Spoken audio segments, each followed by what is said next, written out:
This is an open call. Ang tawag po namin yan ay conscience call to the AFP. Hindi po kodita ang gusto naming mangyari. Hindi din po mutiny, kundi ang AFP must abide by their constitutional mandate. At ano po yung nakasaad sa konstitusyon? Article 2, Section 3. The armed forces of the Philippines shall be the protector of the state and the people.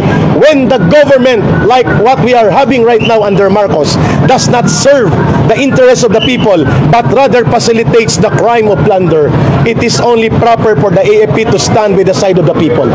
Mapapadali ito lahat kung wala ng AFP sa likod ni Marcos. Pinipirmahan niya ang sindikato na budget na pinapalusot ng kanyang pinsan for the last 3 budget cycles.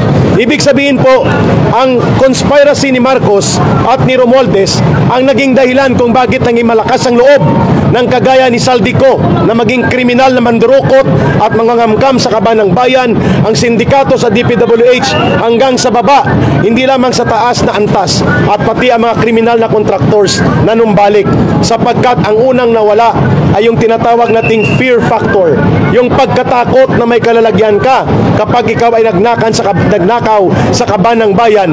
Ang pangalawa, there is no certainty of conviction na makikita ngayon na kahit magnakaw ka, pwede kang tumakas, magtago kagaya ng ginagawa ngayon nila Saldico.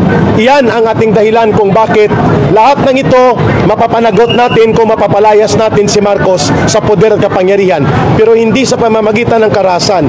People power na mapayapa, tuloy-tuloy, ngunit hindi tayo titigil na hindi siya bumababa. Pangalawa, mapapadali pong lahat ng ito kung dumagsa ang tao sa lansangan, mapipilitan ang Armed Forces of the Philippines to withdraw support from the Commander-in-Chief. Ito ang pinakamabilis na transisyon. Hindi tayo lalabas doon sa constitutional line of succession. Ibig sabihin po, nasa batas pa rin ang pagkilos natin. Let the constitutional line of duty of the armed forces be their call of conscience. Ano po yun? That the armed forces of the Philippines shall be the protector of the state and the people.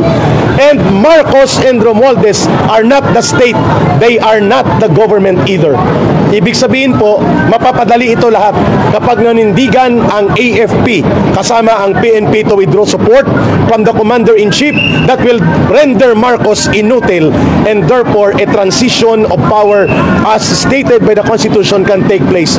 And then huhulihin natin si Marcos, si Romualdez at sila Saldico, papanagutin sila at bawiin ang ninakaw at dinambong na kayamanan.